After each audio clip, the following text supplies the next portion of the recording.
Kalau tadi kita harus menjadi orang-orang yang siap diremehkan, ditindas, direndahkan, diaibkan, tadi kita baca di renungan, yang berikutnya ini bagaimana? Oke, kita lihat dari pengalamannya Daud.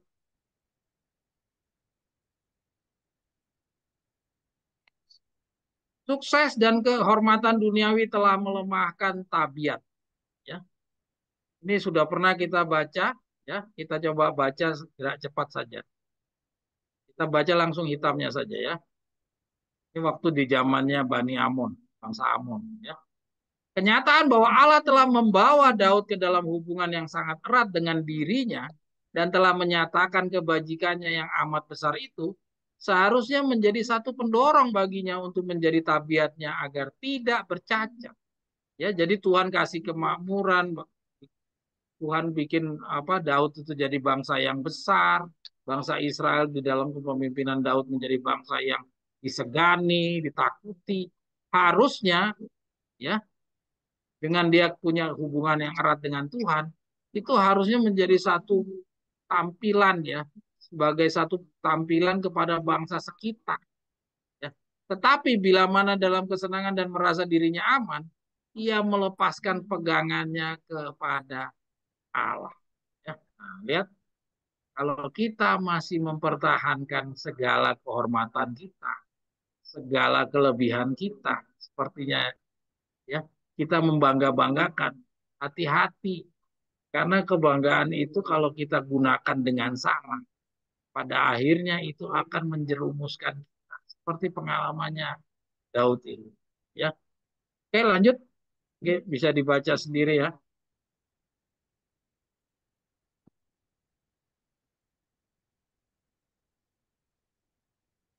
Nah, kita lihat sejarah Daud memberikan salah satu kesaksian yang paling mengesankan yang pernah diberikan sehubungan dengan bahaya yang mengancam jiwa yang datang dari kekuasaan dan kekayaan kehormatan duniawi. Nah, jadi artinya apa? Artinya di dalam periode 40 hari ini kita harus nggak boleh lagi yang begini-begini nih. Kekuasaan, kenapa tadi kita di dalam masa peralihannya bukunya Victor Luther disuruh menyusut? Karena apa? Karena kalau kita tidak menyusut apabila kita punya kedudukan, ya, maka kita akan menggunakan kekuasaan kita itu tidak mungkin bagi kemuliaan Allah. Tuhan lebih mengenal pribadi kita daripada diri kita. Kita nggak, wah nggak mungkin lah Tuhan, saya pasti akan menjadikan Tuhan pujian bagi saya. Tuhan lebih mengenali diri kita daripada kamu, ya, daripada diri kita. Tuhan lebih tahu. Jadi Tuhan nyuruh kamu menyusutkan semuanya. Kalau kita tetap mempertahankan kekuasaan dan kekayaan kita dan kehormatan dunia, perkara-perkara yang sangat diinginkan oleh manusia, perkara-perkara yang sangat diinginkan oleh manusia, ini akan mengancam jiwa kita. Kita ulangi, sejarah Daud memberikan salah satu kesaksian yang paling mengesankan, yang pernah diberikan sehubungan dengan bahaya, paling mengesankan, yang pernah diberikan sehubungan dengan bahaya yang mengancam jiwa kita, jiwa yang datang dari kekuasaan tuh, karena kekuasaan, karena kekayaan dan kehormatan. Saudara-saudara sekalian, kita tinggal 2 tahun, saudara. Apakah saudara masih juga mau mempertaruhkan masa 2 tahun saudara dengan kekuasaan dan kekayaan? Kalau ada petunjuk begini, saudara, sayang saudara. Tinggal 2 tahun kalau saudara masih mengejar hal-hal seperti ini. Saudara mengesampingkan, menyepelekan petunjuk Nyonya White ini. Kan sudah dibilang sama Nyonya White. Satu kesaksian yang paling mengesankan yang pernah diberikan. Jadi kalau ini pun sudah satu yang paling mengesankan yang pernah diberikan ini juga tidak bisa membukakan mata saudara. Pakai apa lagi Tuhan mau bukakan mata saudara? Ya, kalau ini satu-satunya tuh salah satu kesaksian yang paling mengesankan. Ini yang paling mengesankan aja nggak bisa membuka mata saudara. Untuk saudara rela meninggalkan kekuasaan, meninggalkan kekayaan, kehormatan dunia, pindah ke desa, menjual semua harta kekayaan. Tuhan mau pakai apa lagi, saudara? Saudara tuh punya waktu cuma tinggal 2 tahun. Ya, kita terusin dulu. Ya, kita baca yang di bawah. Namun demikian, sukses dan kehormatan dunia telah begitu melemahkan tabiat Daud, sehingga berulang-ulang ia telah dikalahkan oleh si penggoda. Ya, jadi saudara kembali lagi ke judulnya Ana, balik ke judulnya Ana. Saudara, kita belajar harus direnungkan. Kalau kita cuma baca yang di permukaan yang tertulis, mungkin kita nggak kepikiran. Tapi kalau kita renungkan, kita pikir, bukan ke atas Ana. Ke judul yang tadi, membandingkan. Di judul yang membandingkan tadi, Ana.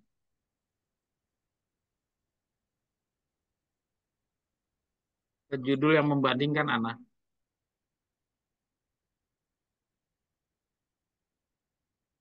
Nah, ya. Jadi coba kita baca lagi ke judulnya, bandingkan dengan pengalaman Daud dan sanjungan serta kekhawatiran. Nanti yang di bawahnya sanjungan. Ya. Nanti yang di bawah ada sanjungan. Ya, kita sebelum ke sanjungan kita coba baca lagi ke judul ini. Bandingkan dengan rasul-rasul. Rasul-rasul tadi Yohan apa sih Matius, dia pemungut cukai. Terus tadi Andreas, Yakobus, walaupun dia cuma nelayan tapi katanya lagi-lagi happy-happynya tuh. Lagi ikannya lagi banyak-banyaknya malah disuruh tinggalin. Mereka rela ninggalin. Kenapa kita nggak mau ninggalin, saudara? Bayangin sama cerita Daud ini. Bandingkan betapa bahayanya pengalaman Daud ini kalau kita pertahankan. Ya saudara, Tuhan tidak pernah mengurangi syaratnya. Tuhan tidak pernah mau hargai kita punya alasan-alasan. Ya, saudara, belajar dari pengalaman ini. Kita kembali lagi, kita coba renung. Ana, boleh lanjut Ana. Nanti akan saya bahas lebih dalam. Oke, ke bawah Ana. Ya, saudara lihat kepada Daud berulang-ulang katanya. Daud jatuh dikalahkan oleh si penggoda. Kalau kita keadaannya, berhenti anak, berhenti anak. Kalau kita di dalam periode 40 hari, kita nggak bisa punya pengalaman kayak Daud. Kenapa? Karena Daud waktunya masih sangat panjang, jadi dia bisa berulang-ulang. Sedangkan kita tinggal 2 tahun. Gak ada lagi kita bisa, kalau kalah sekarang, oh ya nanti diulangi lagi. Saya bangun lagi. Nggak ada, saudara, tinggal 2 tahun, saudara. Kalau 2 tahun ini kita gagal, gagal selama-lamanya. Kalau Daud masih punya waktu, ya. Saya nggak tahu Daud hidupnya umurnya berapa tahun. Dia masih panjang. Sedangkan kita tinggal 2 tahun, saudara. Ya, kita terus dulu. Ya, kita akan bahas. Oh, ini sudah sampai ke Yesus. Cerita Yesus tentang orang kaya. Oke, nanti kita bahas dulu yang di atas. Saudara, saya ajak saudara kembali lagi merenung. Coba anak ke rasul-rasul lagi. Anak. Saya mau tanya sama saudara sekalian. Mungkin nggak tuntas pelajaran kita sahabat ini, karena saya mau ngajak saudara merenung. Atas dulu anak yang rasul-rasul. Terus, terus, terus, terus, terus. Hope. Ya. Oke. Oh, atas lagi anak.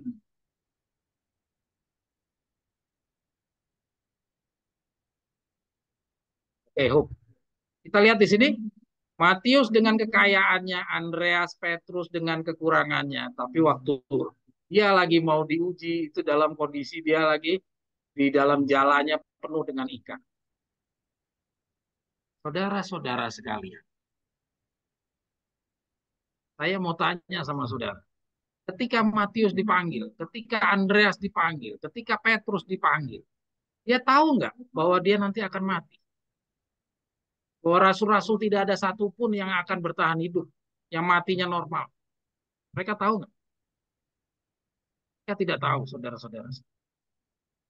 Mereka kenapa kok dia mau patuh ikut Yesus? Padahal dia juga nggak pernah tahu bahwa dunia ini akan selesai berapa tahun. Pernahkah dijanjikan dia bahwa tahun 2027 atau berapa tahun dari masanya dia hidup? Dia tidak pernah tahu. Saudara, bandingkan dengan kita. Kita sudah tahu waktu kita tinggal 2 tahun lagi, dua setengah tahun lagi. Artinya kita sudah punya nilai lebih, ya. Murid-muridnya Yesus ini hanya berpegang kepada apa? Sebuah janji yang sebenarnya janji yang tidak pernah untuk mereka. Yaitu apa? Percaya kepada anak manusia tidak akan binasa, melainkan memperoleh hidup yang kekal. Mereka nggak pernah tahu bahwa perjalanan hidupnya nanti di depan dia akan mati. Tapi mereka punya iman yang sedemikian besar. Coba saudara renungkan. Betapa besarnya keyakinannya mereka. Padahal mereka nggak pernah dijanjikan bahwa dunia itu umurnya tinggal 2 tahun, 2,5 tahun. Seperti kita. Mereka langsung tinggalkan semua kedudukannya, pekerjaannya, hartanya, masa depannya. Dia nggak pernah tahu nanti itu bagaimana makannya, bagaimana minumnya, bagaimana tinggalnya. Tapi dia percaya 100% pada Yesus. Dan itulah yang Tuhan minta dari mereka. Ini masih di dalam pemanggilan. Ini belum di dalam periode 40 harinya mereka loh. Ini artinya mereka belum dalam 40 hari aja sudah lebih advance dibandingkan kita sekarang. Sedangkan kita mengklaim diri sudah masuk di dalam kelas 40 hari, kita masih punya ketakutan-ketakutan. Ini mereka belum. Jadi bisa dilihat kita masih jauh daripada sempurna, saudara. Kita masih jauh daripada sempurna.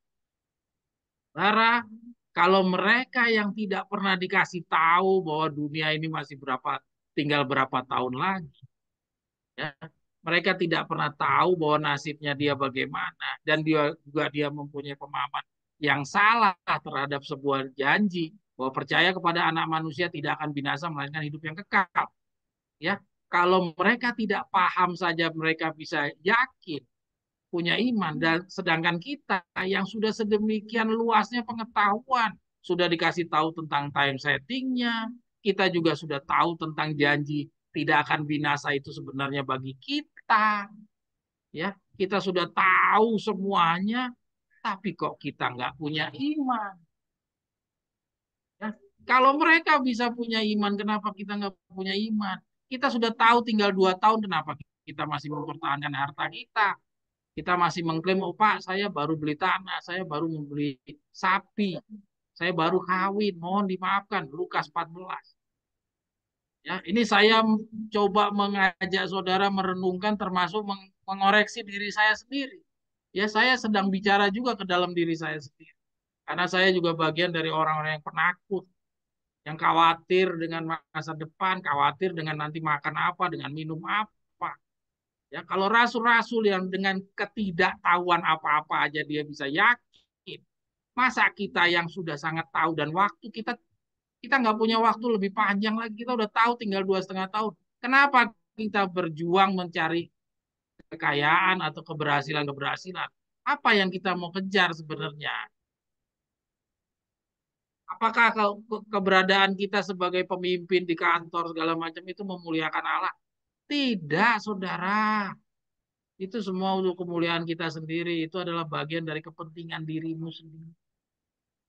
Saya sudah pernah bahas dengan teman-teman, kenapa Tuhan memberkati Daniel. Kalau kita baca Daniel dikasih pengetahuan 10 kali lipat lebih cerdas daripada orang-orang zaman dulu. Kenapa? Kenapa Tuhan memberkati Daud, memberkati Abraham, memberkati Ayub? Kenapa? Karena di zaman itu dunia sedang menyembah berhala. Gak ada orang yang mengklaim menyembah Tuhan. Jadi Tuhan perlu memperlihatkan kepada orang-orang dunia bahwa Tuhan yang sebenarnya yang harus kamu sembah adalah saya. Tuhan yang layak untuk kamu sembah adalah saya. Dengan menyembah saya, ini buktinya, ya, 3 tahun Elia bisa turunkan, minta pemohon bisa menurunkan hujan dari langit.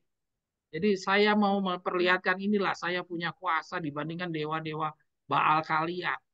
Jadi Tuhan mau menunjukkan betapa berkuasanya Tuhan, betapa layaknya yang disembah itu siapa. Sedangkan kita sekarang seluruh dunia mengklaim umat Tuhan. Tidak ada lagi yang orang menyembah Baal-Baal, patung-patung. Jadi kalau ditanya, oh ini dari Tuhan, ini dari Tuhan. Berkat apa mau agama apapun juga mengklaim Oh, ini keberhasilan dari Tuhan. Jadi kalau Tuhan benar-benar memberkati orang Katolik, memberkati, jadi kebingungan Tuhan yang mana, ya. Jadi Tuhan merubah caranya, yaitu dengan menggunakan orang-orang yang sederhana. Jadi kalau saudara merasa diri bahwa kekayaan saudara atau keberhasilan saudara adalah untuk kepujian nama Allah, coba saudara renungkan kembali. Sebenarnya bukan nama Allah yang saudara puja, bukan nama Allah yang sedang Anda agungkan. Apakah benar gara-gara saudara berhasil, banyak orang kenal Davidian, kenal tentang 144.000, kenal tentang JSK pasal 9? Tidak. Dia hanya tahu, oh, orang itu orang Advent. Tidak akan mungkin mereka tahu, oh, itu Advent yang Davidian. Oh, Advent yang itu yang memakan makanan pada waktunya. Davidian itu ada dua, ada kelas 5 nada yang darah yang pintar dan ada 5 anak darah yang punya tipu di mulut. Mana mengerti orang sampai ke situ? Apa iya saudara menyampaikan semuanya kepada mereka sehingga nama Tuhan jadi kepujian? Gak mungkin, ya, saudara, saudara sekalian. Mohon maaf, saya agak meluaskan di sini karena benar, ini benar kita harus pikirkan. Karena kita adalah orang-orang yang penakut. Ya, rasul-rasul ini nggak punya janji-janji apa-apa, dia percaya. Kita yang sudah belajar sedemikian sekian luasnya, kita punya takut. Ya, mari kita lanjut. Ya, semoga pelajaran kita ini bisa menyadarkan kita bahwa kita harus sudah mulai tinggalkan rasa takut. Kita ngaku murid 40 hari, tapi sikap kita sebenarnya jauh di bawah 3,5 tahunnya murid-murid. Murid-murid dari awal aja sudah punya iman. Kita bahkan belum 3,5 tahun pun kita sudah lebih rendah daripada mereka. Tapi kita mengklaim siswa 40 hari. Alangkah tidak masuk akalnya kalau kita dipandang layak pada saat sekarang. Oke, lanjut, Ana. Kita lihat dari cerita perumpamaan seorang kaya yang datang kepada Yesus. Bukan perumpamaan, tapi ini cerita yang sebenar. Ya, kita coba lihat. Hanya satu lagi kekuranganmu, kata Yesus. Jikalau engkau hendak menjadi sempurna, pergilah, jualah apa yang ada padamu, dan berikanlah kepada orang miskin. Maka engkau akan beroleh harta di surga. Kemudian datanglah kemari dan ikutlah. Yesus membaca hati penghulu itu. Hanya satu perkara yang kurang padanya. Tapi hal itu merupakan suatu prinsip yang penting. Ya, kenapa? Ya, memerlukan kasih Allah dalam jiwa. Kalau tidak dipenuhi, kekurangan ini akan terbukti mendatangkan bahaya baginya. Semua sifatnya akan menjadi rusak oleh memanjakan diri, sifat mementingkan diri dikuatkan. Kita yang utama akan dirinya sendiri harus ditinggalkan agar ia dapat menerima kasih. Coba lihat, dibilang cuma satu kekurangannya. Dan satu itu sangat penting. Apa itu? Karena mencintai harta itu sama saja mempunyai ilah lain. Cinta yang utama akan dirinya sendiri harus ditinggalkan. Ini yang menjadi masalah. Ya. Kalau ditanya, loh kan saya bukan cinta sama diri sendiri, saya cinta sama barang saya, harta saya. Artinya, kamu punya cinta yang lain daripada yang Tuhan. Tuhan nggak mau. Ya, oke, kita terus. Kristus memberi orang ini suatu ujian. Ia memanggil dia untuk memiliki antara harta surga dan kebesaran dunia. Harta surga sudah dipastikan kepadanya. Jadi Tuhan udah kasih petunjuknya. Kalau kamu mau tinggalkan, itu sudah pasti harta surga menjadi punyamu. Nah, demikian juga dengan kita. Dengan petunjuk-petunjuk yang kita baca semua, kita udah tahu kalau kita benar-benar tinggalkan, Tuhan juga punya janji kepada kita juga terwujud. Yaitu apa? Harta sorga menjadi punya kita. Jadi Tuhan udah juga kasih janji kepada orang ini, janji juga kepada kita. Jika ia mau mengikuti Kristus, tapi diri sendiri harus diserahkan, kemauannya harus diberikan untuk dikendalikan oleh Kristus. Sucian Allah ditawarkan kepada penghulu muda itu. Yang mendapatkan kesempatan untuk menjadi seorang anak Allah, serta menjadi ahli waris bersama-sama dengan Kristus terhadap harta sorga. Tapi ia harus memikul salib dan mengikuti juru selamat dengan jalan penyangkalan diri. Nah, kita coba baca yang hitamnya saja.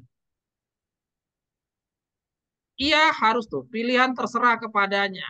Yesus merindukan pertobatannya. Ia telah menunjukkan cacat dalam tabiatnya dan alangkah besarnya minatnya memperhatikan persoalan itu. Sementara orang muda itu mempertimbangkan pertanyaan itu. Jika ia memutuskan untuk menurut Kristus, ia harus mentaati perkataannya dalam segala perkara. Ia harus berbalik dari rencana-rencananya yang penuh cita-cita. Jadi yang namanya mencintai diri itu harus dibuang, saudara. Jadi kendalanya dia bukan hanya masalah harta, tapi hartanya itu hanya sarananya dia untuk mencintai. Ya. Jadi pelajaran tentang apa yang kita dapat sini bukan masalah kaya. Mungkin di antara kita tidak banyak yang kaya atau mungkin jangan kita menilai oh ini untuk orang kaya. Tidak, ya. Kita baca di sini, ia harus mentaati perkataan dalam segala perkara, ia harus berbalik dari rencananya. Ya. Kristus memberikan satu-satunya syarat, itu satu-satunya syarat, nggak ada dua syarat. Ya, terus kedudukannya yang tinggi serta hartanya serta sedang mempengaruhi tabiatnya kepada kejahatan. Jika dipelihara dalam hati, hal itu akan menggantikan Allah dalam kasih. Menahan sedikit atau banyak dari Allah berarti menahan sesuatu yang akan mengurangi kekuatan dan kesanggupan Allah. Karena jika perkara-perkara dunia ini dipelihara dalam hati, meskipun tampaknya tidak menentu dan tidak pantas, namun akan sangat berpengaruh. Saudara, kalau saudara sudah baca sangat berpengaruh, apakah saudara masih mau bertahan, tidak mau meninggalkan keadaan saudara sekarang, tidak mau meninggalkan pekerjaan, saudara masih tetap di kota, tidak mau pindah desa, tidak mau jual semuanya? Kita ulangi sini. Meskipun tampaknya tidak menentukan dan tidak pantas, namun akan sangat berpengaruh. Apa kurang kata-kata ini? Apa kurang tegas kata-kata ini menyadarkan kita, saudara-saudara? Ya, terus baca yang bagian paling terakhir. Ia menyesal melihat adanya syarat seperti itu. Ia mengendaki hidup kekal, tapi ia tidak rela berkorban. Itu saya besarkan kata-kata tidak rela berkorban. Harga hidup kekal tampaknya terlampau besar. Sebab itu ia pun pergi dengan sedih karena ia banyak harta. Dalam cerita ini memang kelihatannya orang ini kaya. Tapi paragraf yang saya kasih warna kuning itu menjadi bukti bahwa bukan hanya kata-kata ini berlaku bagi orang yang punya keuangan yang cukup, tapi bagi siapapun. Ya, kita lihat menahan sedikit atau banyak dari Allah berarti menahan sesuatu yang akan mengurangi kekuatan dan kesanggupan akhlak. Karena jika perkara dunia ini dipelihara dalam hati, meskipun tampaknya tidak menentu dan tidak pantas, namun akan sangat berpengaruh. Saudara, pelajaran ini harus jadi pelajaran bagi kita. Ya, ini adalah bagian dari kekhawatiran kita. Bagaimana nanti kita makan, bagaimana kita minum. Ya, ingat orang kaya ini akhirnya pada akhirnya dia harus kalah. Kenapa? Kata-kata yang terakhir itu yang saya hitamkan tidak rela saudara rela berkorban atau saudara tidak rela berkorban? Jawabannya kita sudah tahu.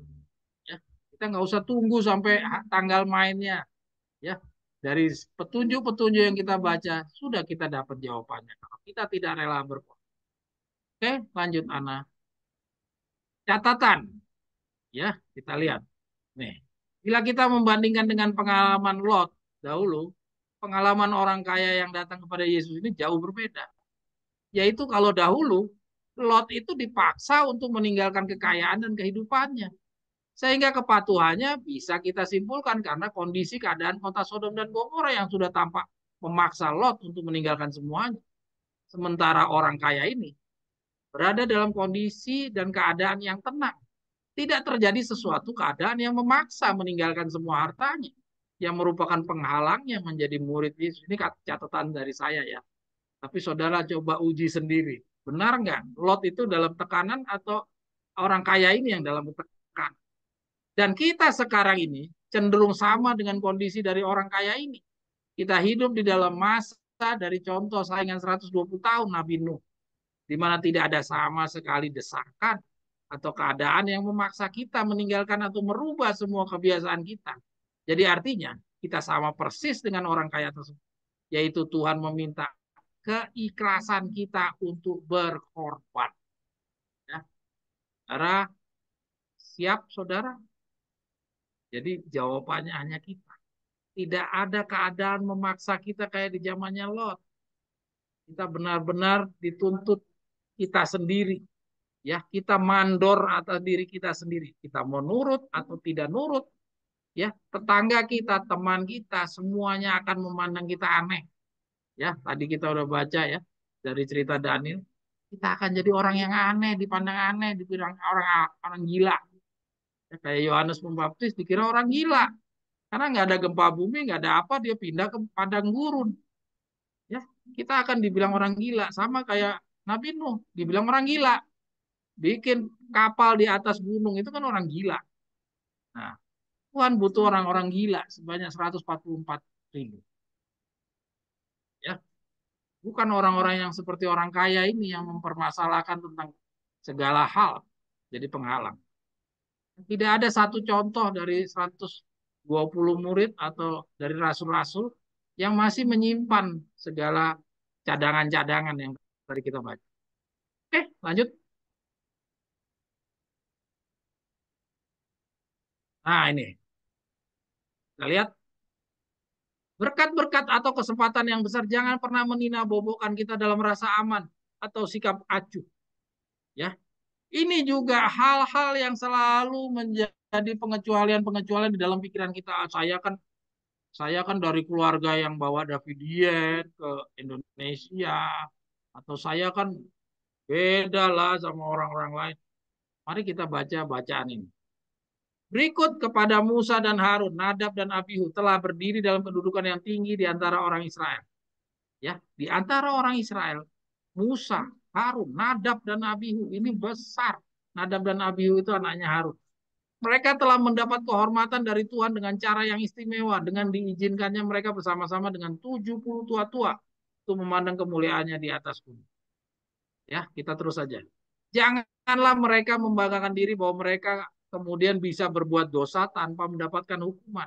Bahwa oleh karena mereka telah dihormati dengan cara demikian, Allah tidak akan tegas menghukum kejahatan mereka. Jadi jangan karena ngerasa kayak Musa, kayak Harun, kayak Nadab dan Abihu, orang-orang yang dipercayakan oleh Tuhan, maka Tuhan akan mengecualikan pada mereka untuk hukuman.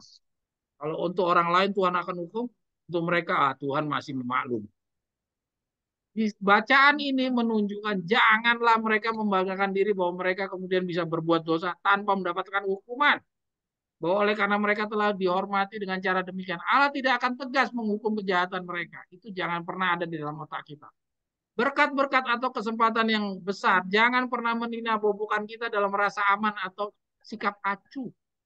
Perkara-perkara itu hendaknya jangan memberikan izin untuk berbuat dosa atau menyebabkan orang-orang yang menerimanya merasa bahwa Allah tidak akan bersikap tegas terhadap mereka. Oh, waktunya ya sayang sekali. Oke, kita lanjut. Nah, ini juga ini ya. Jangan saudara terpengaruh oleh sanjungan, ada orang kagum-kagumin saudara, bangga-banggain saudara, terus Anda besar kepala. Jangan. Tetap tuntutan Tuhan tidak berkurang. Jangan karena, wah kalau saudara ini saya lihat pribadi saudara udah bagus. Saudara ini udah patuh sekali. Kita aja segen sama saudara. Wah, kita merasa besar kepala dengan keadaan itu. Terus kita ngerasa, nggak usah lah pindah ke desa. Nggak usah lah tinggalin semuanya. Saya cukup aja begini-begini aja lah. Toh juga orang bilang saya udah patuh kok. Saya kelihatan banget gambaran Yesus di dalam diri saya. Mari kita baca. Anak-anak mewarisi kecenderungan-kecenderungan kepada yang salah. Tapi mereka juga mempunyai ciri-ciri tabiat yang baik. Yang ini harus diperkuat dan diperkembangkan. Sementara kecenderungan kepada yang jahat harus diawasi, dilawan, dan ditekan. Janganlah anak-anak disanjung. Karena sanjungan bagaikan racun kepada mereka. Tapi orang tua harus menunjukkan perhatian yang tulus dan lemah lembut pada mereka. Dengan demikian akan menenangkan keyakinan dan kasih mereka. Ya, kita lihat di sini sanjungan itu harus ditinggalkan. Ya, kita ulangi. Janganlah anak-anak disanjung. Padahal katanya untuk pendidikan psikologi, anak itu harus dihargai. Tapi di sini nggak boleh. Aduh, pusing. Oke, lanjut. Ya, ini tentang pendidikan anak. Yang berikutnya, nah, menjilat dan memuji hasil sedikit usahanya. Pujian dari teman jauh lebih berbahaya daripada celaan. Nah, ini sama sanjungan. Ya, setan sedang bekerja membanggakan dirinya di mana-mana. Ia memecah belah orang yang paling bersahabat sekalipun. Ada orang-orang yang selalu membicarakan dan menggosipkan serta mengemukakan kesaksian palsu yang menebarkan benih-benih pertentangan dan menimbulkan perselisihan. Surga memandang kelompok orang-orang semacam ini sebagai budak-budak yang paling efisien milik setan. Ya. Coba kita lihat, ada orang-orang yang selalu membicarakan dan menggosipkan serta mengemukakan kesaksian palsu yang menebarkan benih-benih pertentangan dan menimbulkan perselisihan. Setan memandang kelompok orang-orang semacam ini sebagai budak-budak yang paling efisien. Ya, surga memandang kelompok orang-orang semacam ini sebagai budak-budak yang paling efisien milik setan. Tapi orang-orang yang terluka adalah berada dalam posisi yang lebih sedikit bahayanya dari ketika ia menjilat dan memuji sedikit usahanya yang kelihatannya berhasil. Kita lihat perbedaannya ya antara orang yang kita lihat orang yang di dalam posisi yang lebih sedikit, orang yang terluka katanya. Tapi orang yang terluka berada dalam posisi yang lebih sedikit bahayanya. Jadi artinya dalam kacamata Tuhan, orang yang disanjung-sanjung itu lebih berbahaya. Kita lebih beruntung kalau kita berada di tempat orang yang dilukai, ya, orang yang dihina, orang yang diaibkan, orang yang dinista, itu lebih menguntungkan. Bukan berarti pasti menguntungkan, dilihat juga dia dinista karena apa. Kalau dinista karena memang kejahatannya dia, ya tidak ada Tuhan berada di dia. Tapi kalau dia dinista, dihina karena dia melaksanakan petunjuk Tuhan, sama kayak Daniel, itu dia disanjung sama Tuhan, dihargai sama Tuhan. Ya, kita lihat nih. Dan memuji sedikit usahanya yang kelihatannya berhasil. Pujian dari teman-teman yang palsu lebih berbahaya daripada celaan. Ya, jadi saudara-saudara ingat, kalau ada orang sanjung-sanjung saudara-saudara, tampak kehidupan saudara ini sudah mirip sama Yesus ini. Saya lihat saudara bisa jadi teladan ini. Saudara jangan besar kepala. Terus saudara merasa diri, oh nggak perlu saya laksanakan semua petunjuknya nyawa. Saya udah dipandang sama teman-teman sudah seperti Yesus kok. Bahkan malah lebih dari Yesus mungkin. Nah, kalau saudara udah besar kepala seperti itu, siap-siap. Saudara, saudara siap-siap, saudara akan jadi orang-orang yang akan kehilangan kesempatan. Oke, coba kita lihat kesimpulannya, Ana.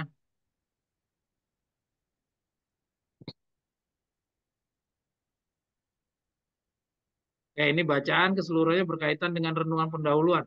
Ya, 15 Juni dari Amaran sekarang jilid 1 nomor 35 dengan judul Tuhan kebenaran kita. Yang antara lain mengajarkan kita kepada Matius 6 ayat 27 sampai 38, yaitu janganlah kamu khawatir sambil mengatakan apa yang akan kami makan, apa yang kami minum. Ya, ini semua berkaitan.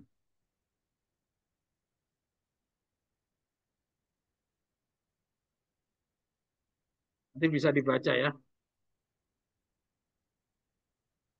Oke, yang ini yang kita baca yang paling terakhir, kuning. Inilah tantangan kita yang harus diselesaikan secara tuntas dalam sisa pendidikan Lambang 40 tahun atau 40 hari. Itulah sebabnya bacaan nasihat pembangunan dan reformasi seperti ini banyak sekali kita jumpai dari petunjuk-petunjuk roh nubuat. Karena apa? Karena persyaratan yang tidak dapat ditolak adalah harus menjadikan Tuhan yang utama.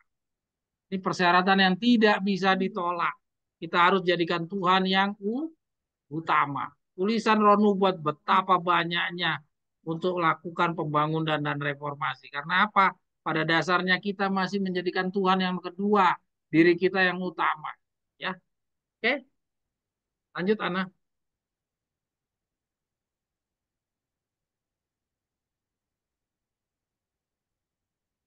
Kalau ada yang mau komentar, silakan. Kayaknya nggak tuntas lagi nih sahabat ini.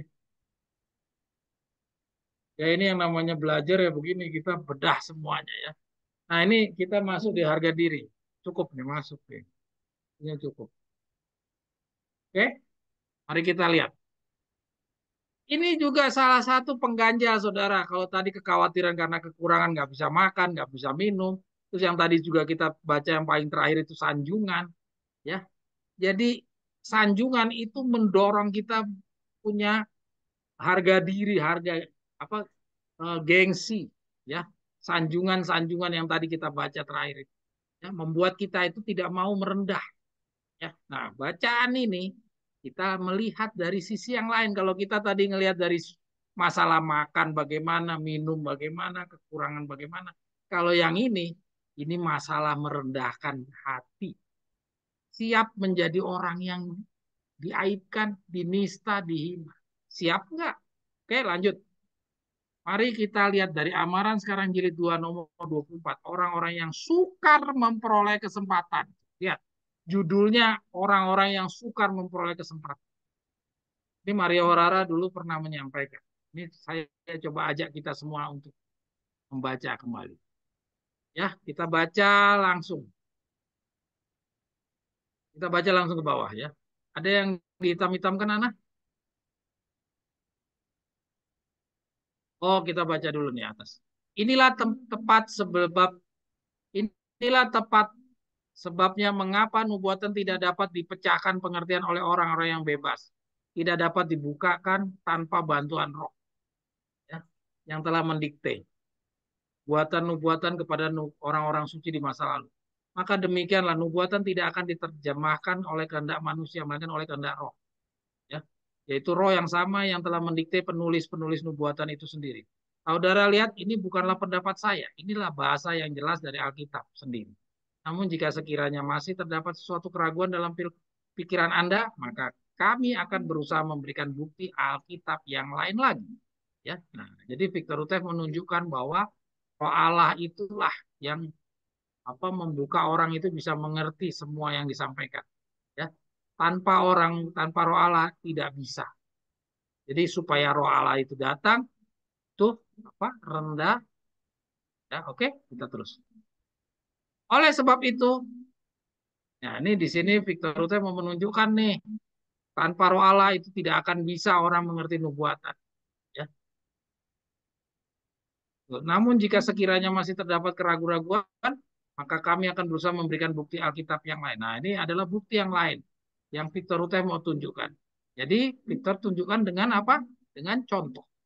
Ya, sebagaimana yang kita sudah sama-sama pahami, Tuhan bicaranya melalui amaran dan contoh. Ini adalah contoh. Ya.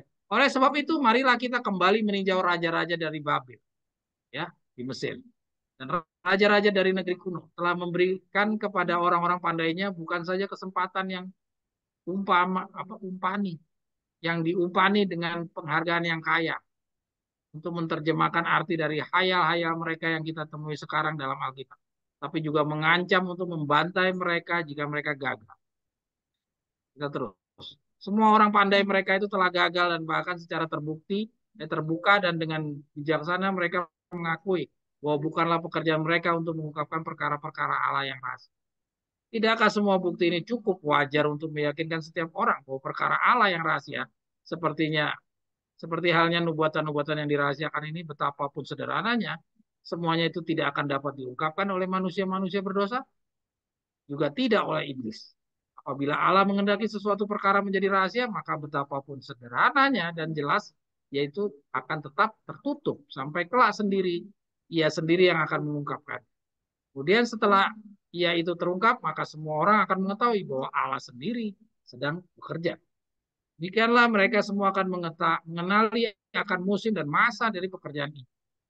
Oleh sebab itu, bukanlah orang pandai pada waktu ini sedang membodohi dirinya sendiri dengan cara mengudarakan berbagai interpretasi pribadi. Maka pribadi mereka terhadap bagian-bagian Alkitab yang belum terungkap. Oke, kita coba terus dulu, Ana.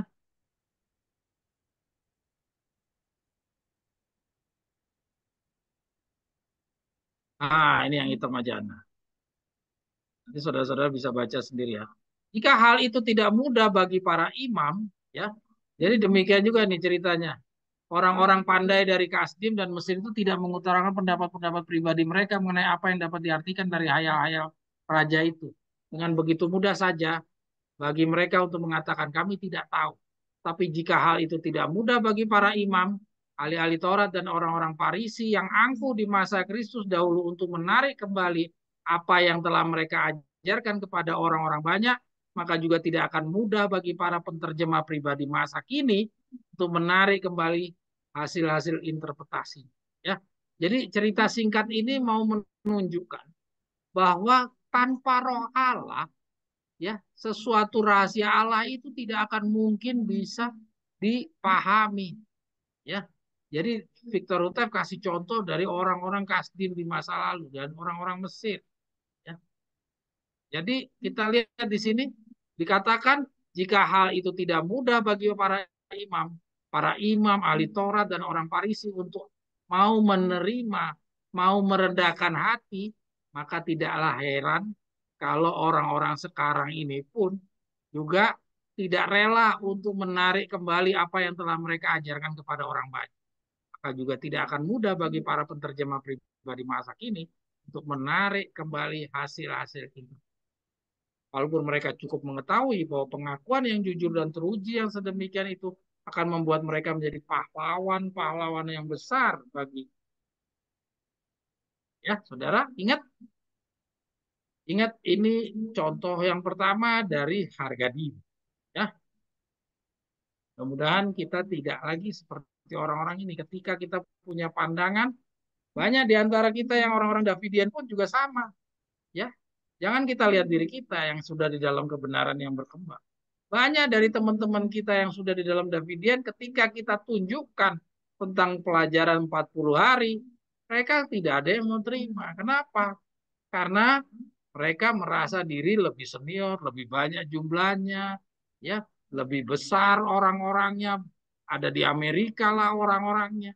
Mereka nggak siap untuk mau merendahkan hati, seperti cerita pengalaman apa yang disampaikan oleh Victor Hutep ini.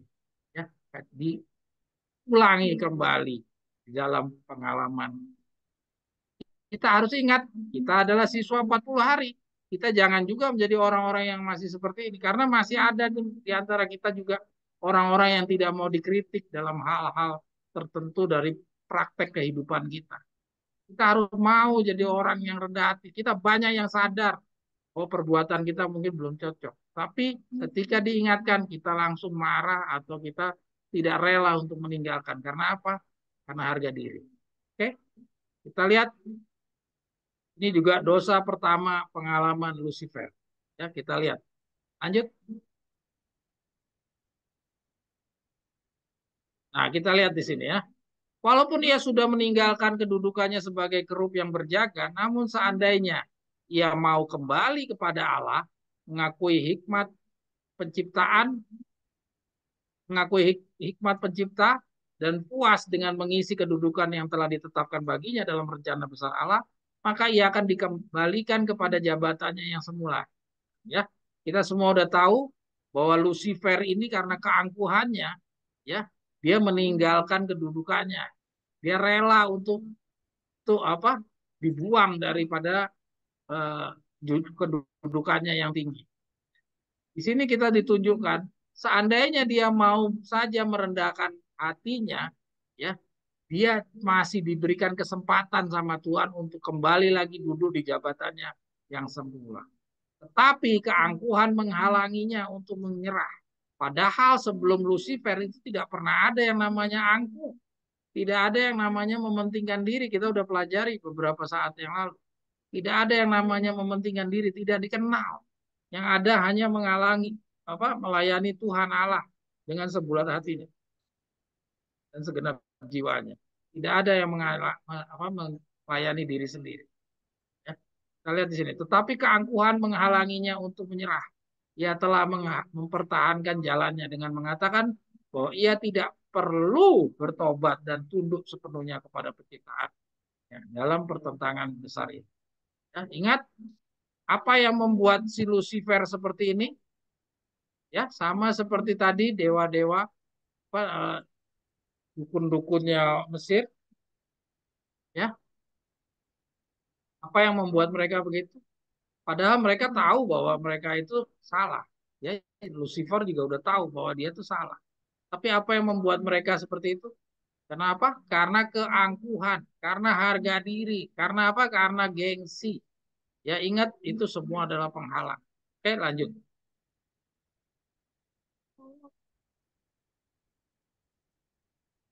Nah, ini Adam dan Hawa juga nih kita lihat ya. Ini udah pernah kita baca ya. Saya coba hanya mengumpulkan menjadi satu mutiara rangkaian ya, biar kita belajarnya secara utuh. Ya, oke lanjut. Jadi kalau tadi kita bicara kekhawatiran tentang kekurangan, ini juga menjadi penghalang. Harga diri ini penghalang, hati-hati. Ya, oke. Terus kita lihat di sini.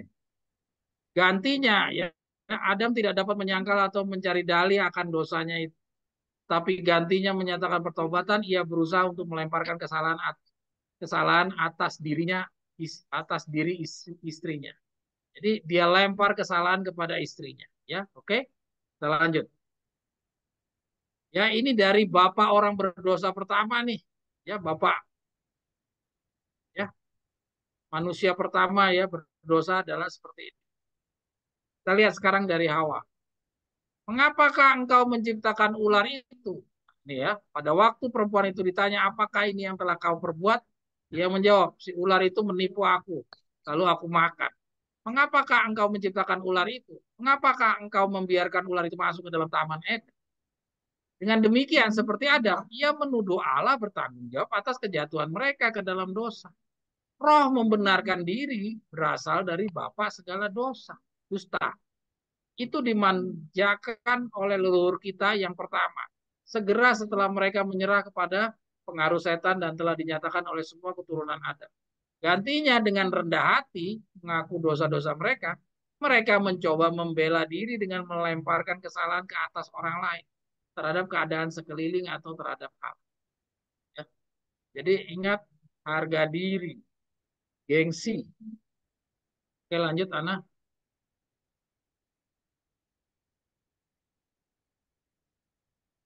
Nah ini kita lihat lagi pengalaman Yesus ketika Yesus dilahirkan.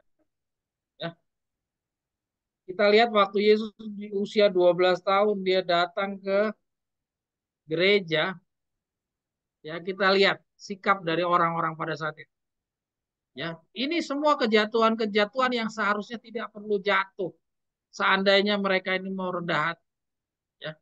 Kita terlepas dari ceritanya Adam dan Hawa, terlepas dari Lucifer, ini kita lihat daripada orang-orang yang jatuh karena dia juga terbawa oleh karena harga diri dan gengsi. Guru-guru yang terpelajar ini tidak mau merendahkan hati untuk diberi petunjuk oleh orang-orang yang mereka sebut kafir. Balik. Mustahil kata mereka Allah sudah melampaui mereka untuk berhubungan dengan gembala-gembala yang tidak tahu apa-apa atau dengan orang-orang kafir yang tidak disunat. Ya. Oh ini bukan cerita Yesus usia 12 tahun. Ini ketika Yesus baru mau lahir. Ya tentang orang apa? Orang-orang Majus. Ya. Kita lihat di sini, guru-guru yang terpelajar itu tidak mau merendahkan hati untuk diberi petunjuk oleh orang-orang yang mereka sebut kafir, ya, orang-orang Majus. Mustahil kata mereka Allah sudah melampaui mereka untuk berhubungan dengan gembala-gembala yang tidak tahu apa-apa atau dengan orang-orang kafir yang tidak disunat. Jadi hati-hati saudara, di antara kita masih berpotensi kita jadi orang-orang yang angkuh, orang-orang yang tinggi hati seperti ini. Ya, walaupun sebenarnya bisa saja dia itu bisa bisa bangun, bisa sadar kalau dia mau merendahkan hatinya, dia mau memuji dahulu apa yang dibawakan kepada mereka. Oke, lanjut.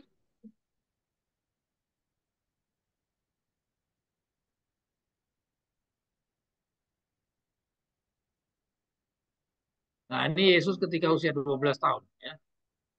Nah, dalam kesombongannya mereka niscaya akan merasa tidak suka mengaku bahwa mereka dapat menerima pelajaran dari seseorang ya. Ini juga ceritanya kita sudah tahu bahwa ketika Yesus masuk ke dalam Ka'bah dia berbicara dengan para rabi-rabi dan ketika rabi-rabi itu mendengar bagaimana Yesus berbicara, mereka tidak bisa membantah dan mereka mengakui. Tapi karena Dia tahu bahwa Yesus tidak pernah sekolah di sekolah nabi-nabi mereka, maka mereka tidak mau merendahkan hatinya dan menerima Yesus, apa yang disampaikan oleh Yesus. Mereka tetap berpegang kepada pemahaman yang sudah mereka bangun. Ya, oke? Terus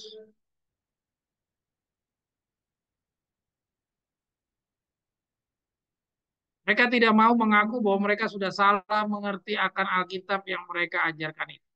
Oke, lanjut.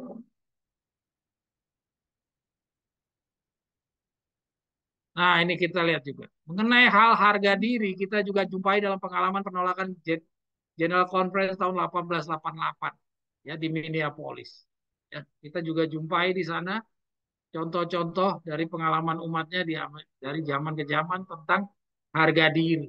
Ya, jadi ingat hati-hati dengan yang namanya kita menjunjung tinggi harga diri dan gengsi. Oke, lanjut, Ana.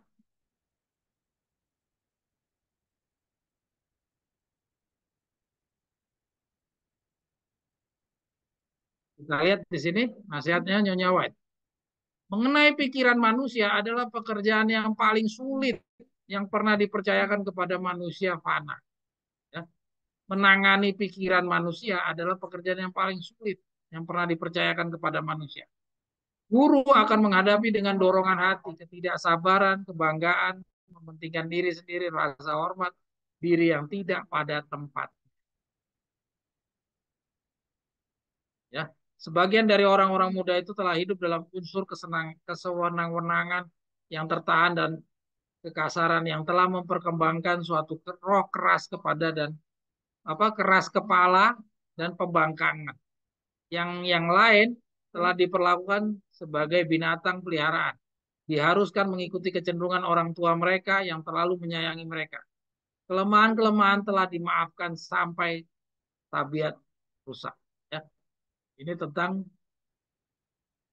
bagaimana mendidik orang-orang muda. Sekarang kita coba lihat Amaran sekarang jilid 1 buku 9 nomor 49.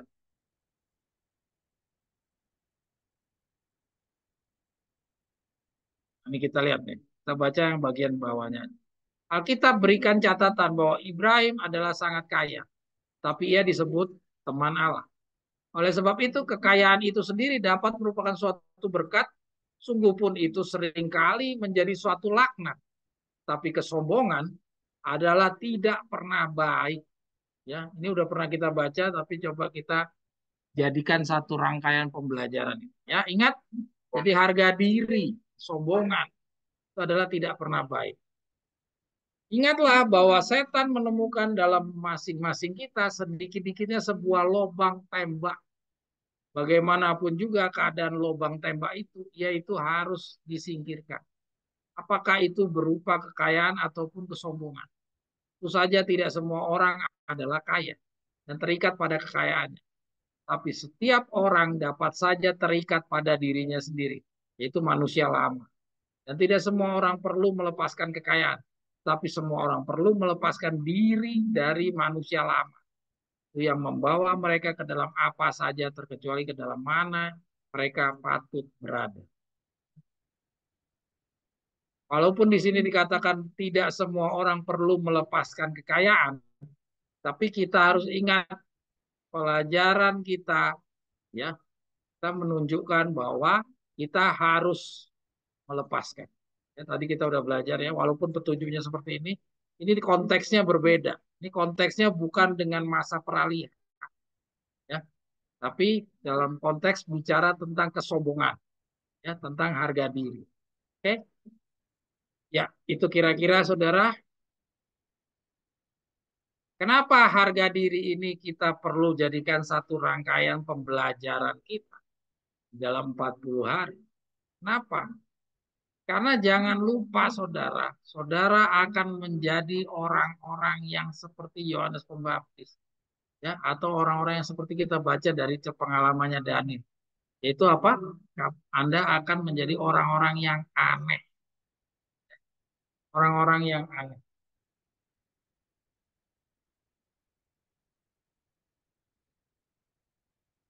Ya. Jadi Anda Di dalam pelajaran tentang harga diri ini kita disadarkan bahwa kita harus buang yang namanya harga diri. Ya, jangan sampai harga diri, gengsi ini akan menjadi masalah bagi kita. Karena kita nanti akan disuruh pindah ke desa, kita disuruh meninggalkan pekerjaan, kita meninggalkan kedudukan kita.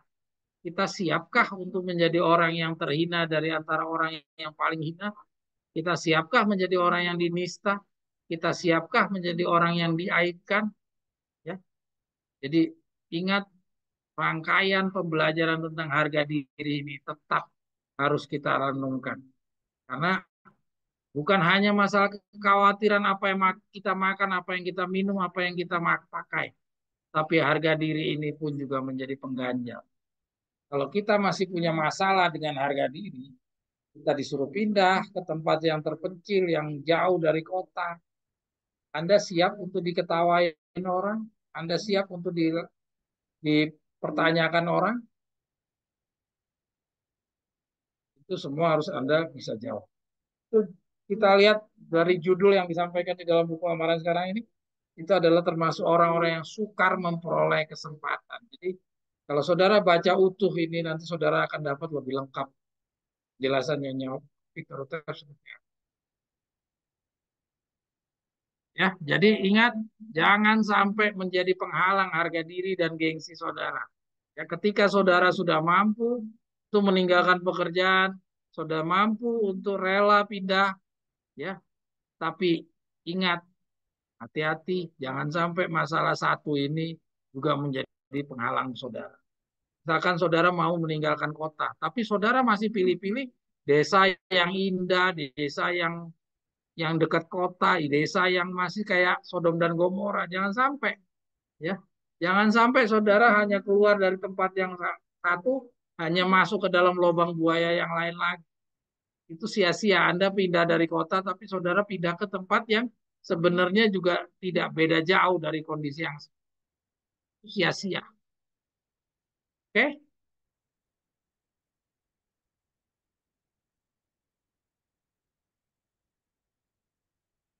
Berikutnya, Ana.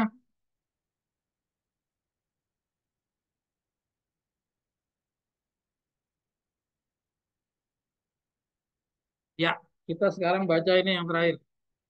Mungkin kita tidak bisa tuntaskan pembelajaran kita, nanti kita akan lanjut lagi 2 minggu lagi. Ya, kita coba lihat. Karena kita lihat tadi betapa khawatirnya kita, betapa kita takutnya apa yang kita makan, apa yang kita minum, apa yang kita pakai, ya. Sedemikian khawatirnya, padahal kita punya pelajaran dari rasul-rasul yang tidak mempunyai kekhawatiran, tidak pernah berpertanyakan tentang bagaimana anaknya makan atau istrinya makan atau karyawannya makan. Tadi kan kita udah baca, ya. Bacaan ini kita harus renungkan supaya kekhawatiran kita boleh kita kurangi atau kita hilangkan, ya. Karunia kesanggupan. Tuhan akan mengaruniakan kesanggupan bekerja kepada setiap pria dan wanita yang mau bekerja sama dengan kuasa ilahi. Segala talenta yang diperlukan, ya, talenta keberanian, ya, talenta berani untuk dihina, diaibkan, ya, keberanian, segala talenta yang diperlukan, keberanian, ketabahan, iman, dan kebijaksanaan yang akan datang, apa? Iman dan kebijaksanaan akan datang bila mereka mengenakan perisai Allah. Ya. Saya gedekan tuh kata-kata bila mereka mengenakan perisai Allah.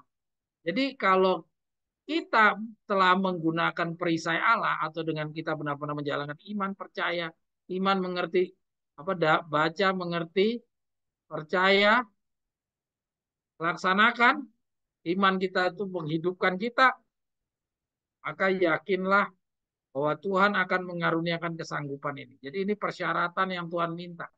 Ya, kalau persyaratannya dipenuhi, yaitu bila kita mengenakan perisai Allah, maka segala talenta yang diperlukan, keberanian, ketabahan, iman, dan kebijakan akan datang.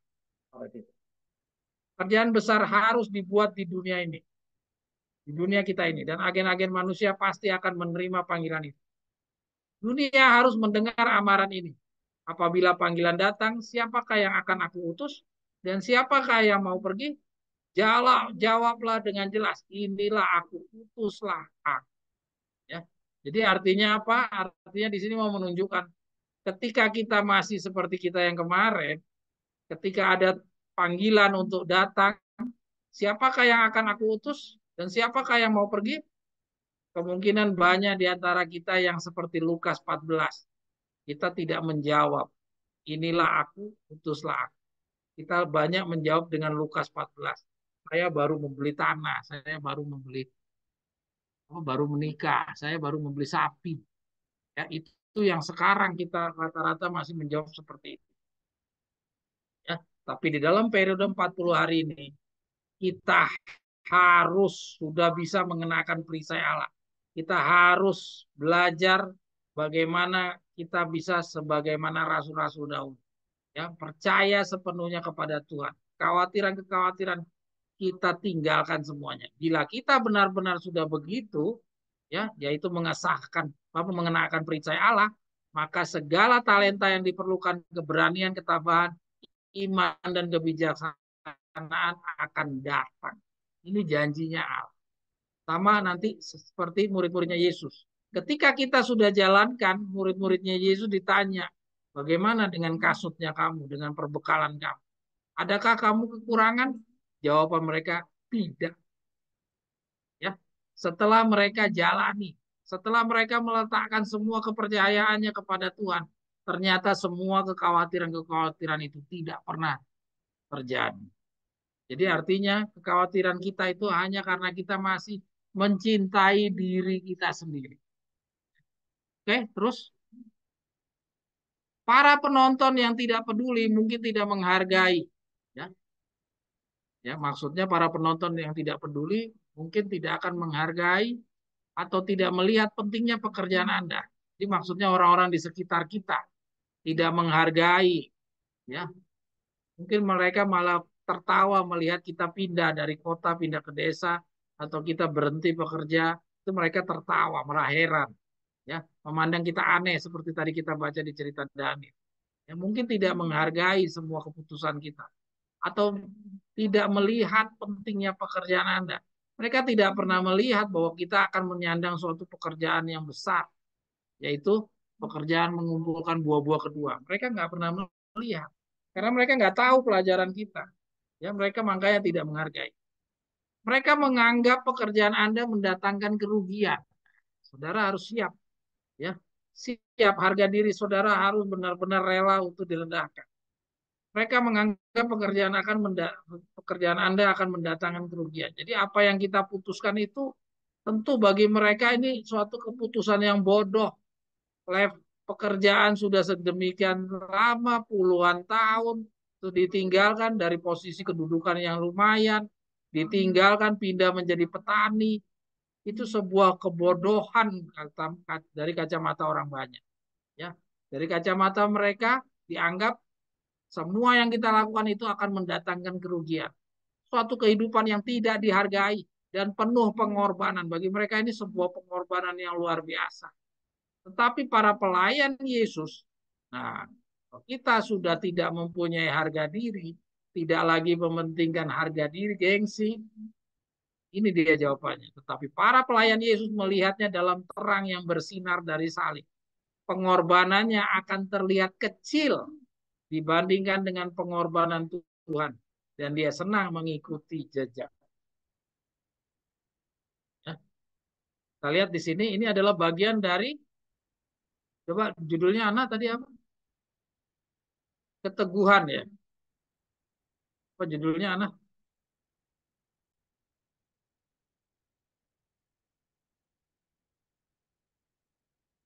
Karunia kesanggupan. Ya, itu bagian dari karunia kesanggupan. Jadi Tuhan akan berikan karunia kesanggupan kalau kita sudah laksanakan rela meninggalkan semuanya ya. Kita rela untuk tidak punya khawatir, Tuhan akan kasih kesanggupan. Ya, karunia kesanggupan. Jadi kalau kita sudah rela meninggalkan semuanya dan mempercayakan semuanya kepada Tuhan, tidak lagi punya Lukas 14, maka Tuhan janji karunia kesanggupan ini akan diberikan kepada kita. calon-calon 144 ribu akan dapat karunia kesanggupan. Sekarang kita coba lihat dari pengalaman yang berikutnya. Bacaan berikutnya dari pekerjaan dalam lambang 40 tahun. Yeremia contoh saingan. Ya. Kita coba lihat di dalam pelajaran lambang 40 tahun Yeremia contoh saingan. Ya. Mudah-mudahan 10 menit bisa saya bacakan ya, selesai 10 menit. Saudara-saudara sekalian, kalau yang kemarin-kemarin kita belajar 40 hari, 40 tahun, 30 tahun, pengalaman Yohanes Pembaptis, pengalaman Musa, pengalaman rasul-rasul, kita semua tahu semua lambang-lambang tentang masa peralihan tersebut, ya, itu adalah satu pendidikan untuk usaha melakukan pembangunan dan reformasi ke dalam diri calon-calon 144 ribu itu sendiri, ya, ke dalam diri masing-masing kita, ya, masing-masing Musa-Musa akhir zaman, masing-masing Yohanes Yohanes akhir zaman, masing-masing dari contoh saingan dari rasul-rasul, ya. Nah, sekarang dari pengalaman 40 tahunnya Yeremia, jadi kita lihat ada lagi juga lambang 40 tahun yang lain, yaitu di dalam pengalamannya Yeremia. Jadi Alkitab ini punya lambang-lambang masa persiapan itu banyak diberikan kepada kita. Tuhan memberikan satu lambang-lambang masa peralihan. Ya. Di dalam setiap penugasan yang Tuhan punya pekerjaan besar, Tuhan selalu mempunyai satu periode tertentu, yaitu yang kita bisa katakan sebagai masa peralihan. Jadi tidak ada satu calon-calon pekerja yang tidak melalui masa peralihan. Ya, kita bisa lihat dari pengalamannya Harun, dia gagal karena tidak ada masa peralihan bagi dia. Kita juga lihat dari pengalamannya Yunus, tidak juga kita dapatkan satu masa peralihan sebelum Yunus juga ditugaskan pergi ke kota Niniwe. Ya, makanya ia tidak jujur, dia mengalihkan ke kota Tarsis. Ya. Mari kita baca pengalaman Yeremia. Dalam pengalaman Yeremia kita dapat pengalaman apa lagi? Apakah sama tentang pembangunan dan reformasi ke dalam dirinya Yeremia atau lain? Mari kita ikuti. Memang betul ada yang membeli buku-buku itu, lalu menyimpannya di atas rak atau hanya menjadi perhiasan meja di rumah ruang tamu dan jarang membacanya. Oh, salah. Harusnya ini setelah pengalaman Yeremia. Harusnya baca pengalaman Yeremia dulu, baru ke sini. Tapi kita lanjut saja dulu, nggak apa-apa. Nanti 2 minggu lagi kita baca pengalamannya Yeremia. Ya. Dalam pengalaman Yeremia mungkin saya kasih sedikit ringkasan. Pengalaman Yeremia itu bukan pengalaman pembangunan dan reformasi ke dalam dirinya Yeremia.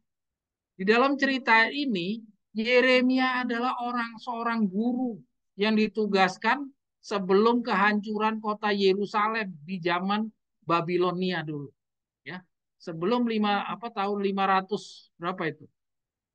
Sebelum Babylon akan ditawan ke dalam sebelum bangsa Yehuda yang 2 suku, yang 10 suku udah selesai tahun 721, yang 2 suku sebelum mereka ditawan ke dalam kerajaan Babylon, Medo Persia, di dalam kerajaan Babylon dibawa kepemimpinan Nebukadnezar. Sebelumnya Tuhan mempunyai satu periode masa, ya, untuk mereka bisa bertobat, yaitu masa 40 tahun. Ya. Masa 40 tahun ini Tuhan percayakan kepada Yeremia untuk mentobatkan orang-orang Yerusalem supaya mereka tidak jadi ditawan oleh Babylon. Ya, nanti kita akan baca 2 minggu lagi.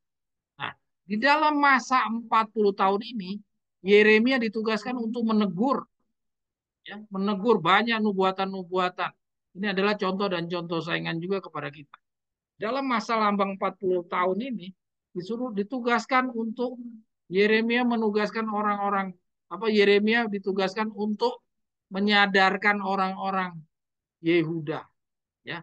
Jadi 40 tahun yang kita baca dari pengalaman Yeremia ini berbeda.